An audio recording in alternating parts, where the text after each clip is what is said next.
भारत के एक शांत और खूबसूरत गांव धूपपुर में एक बहुत बड़ा बरगद का पेड़ था। गांव वाले उसे दादा बरगद कहते थे, क्योंकि वह उतना ही पुराना था जितना गांव का इतिहास। कहते थे कि उस पेड़ की जड़ें सिर्फ जमीन में नहीं, बल्कि गांव की आत्मा में भी थीं। गांव में रहता था एक 13 साल का लड़का, विक्की। जिज्ञासु, तेज तर्रार और थोड़ी शरारतों वाला। उसके दो दोस्त थे, मीरा, समझदार, शांत, चिंटू, मस्तीखोर, हमेशा खाने का शौकीन। एक दिन कुछ बड़े शहर वाले अधिकारी गांव में आए। उन्होंने कहा, हम यहाँ एक बड़ा रिसोर्ट बनाएंगे। इसके लिए दादा बरगद को काट कर जगह साफ करनी होगी। गांव वाले चौंक गए। विक्की गुस्से से बोला, पेड़ क्यों काटेंगे? यह हमारा इतिहास है। पर अधिकारी बोले, ये सब अंधविश्वास है बच्चों, हमें काम करने दो। गांव वाले मजबूर थे, पर उनका मन दर्द में था। उस रात विक्की, मीरा और चिंटू ने फैसला किया, हमें दादा बरगद को बचाना ही होगा। रात के सन्नाटे में बच्चे पेड़ के पास गए। अचानक हल्की सी हवा चली और पेड़ की शाखाएं हिलने लगीं। सन्नाटा। बच्चों, एक धीमी आवाज गूंजी। तीनों डरकर पीछे हटे। मीरा बोली, ये पेड़ हमसे बात कर रहा है। पेड़ की खोखल में एक हल्की चमक उभरी। एक पेड़ आत्मा प्रकट हुई। एक बूढ़े, दयालु, उजले प्रकाश जैसा चेहरा। आत्मा बोली, मैं इस गांव की रक्षा सदियों से कर रहा हूँ। अगर मुझे काट दिया गया तो गांव का पानी सूख जाएगा। विक्की बोला, पर आप पानी से कैसे जुड़े हैं?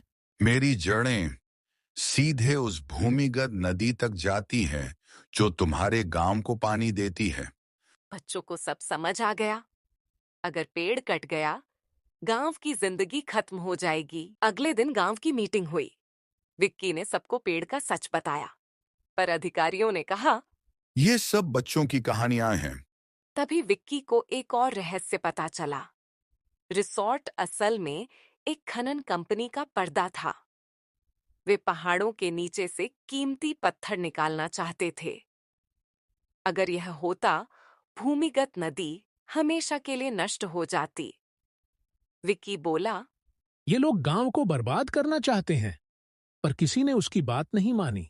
बच्चों ने निर्णय लिया कि उन्हें खुद ही प्रमाण ढूंढना होगा। उन्होंने रात में पहाड़ों की ओर जाकर जांच शुरू की। अचानक उन्हें उजाले की चमक दिखी। खनन मशीनें। चिंटू बोला, ये तो सच में खनन कर रहे हैं। मीरा बोली। हमें ये सब वीडियो में रिकॉर्ड करना होगा।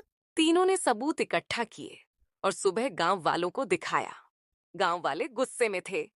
वे रिसोर्ट ऑफिस पहुंचे और चिल्लाए, तुम हमें धोखा दे रहे हो। कंपनी डर गई, पर वे तब भी पेड़ काटने की तैयारी कर रहे थे। तभी गांव का सरपंच बोला, अगर किसी ने दादा बरगद को छुआ तो पूरा गांव अपने बच्चों के साथ इसके सामने दीवार बनकर खड़ा होगा। विक्की सबसे आगे खड़ा था। पहले मुझे काटना पड़ेगा। उनकी एकता देखकर अधिकारी पीछे हट गए। मीडिया भी पहुंच गई। कंपनी पर केस हुआ और प्रोजेक्ट रद्द कर दिया गया।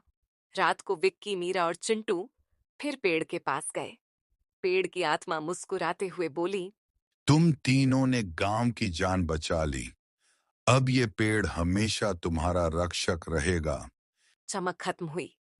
पेड़ शांत हो गया, पर उसकी जड़ें और भी मजबूत लग रही थीं। तीनों बच्चे हाथ पकड़कर बोले, हम हमेशा अपने गांव की रक्षा करेंगे। सीख, प्रकृति हमारी मां है।